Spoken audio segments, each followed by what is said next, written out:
أعوذ بالله من الشيطان الرجيم. بسم الله الرحمن الرحيم. يا أيها الذين آمنوا إذا تداينتم بدين إلى أجل مسمى فاكتبوه، وليكتب بينكم كاتب بالعدل، ولا يأب كاتب أن يكتب كما علمه ولا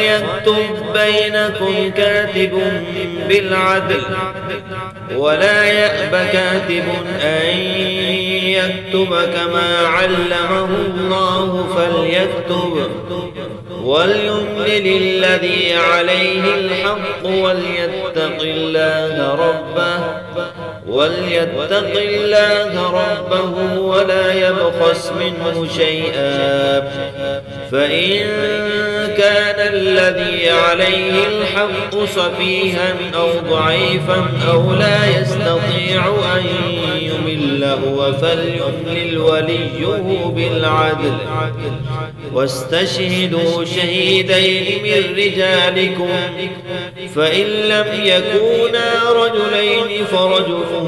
وامرأتان ممن ترضون من الشهداء أن تضل إحداهما فتذكر إحداهما الأخرى،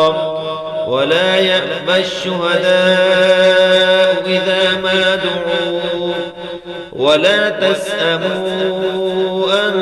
تكتبوه صغيرا أو كبيرا إلى أجله، ذلكم أقسط عند الله وأقوم للشهادة وأدنى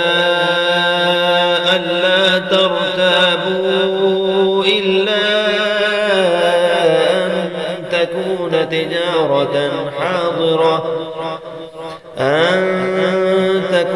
تجارة حاضرة تديرونها بينكم، فليس عليكم جناح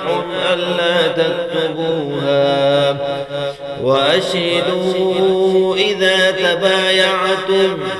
ولا يضار كاتب ولا شهيد،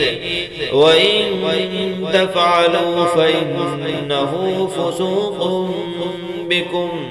واتقوا الله ويعلمكم الله، والله بكل شيء عليم.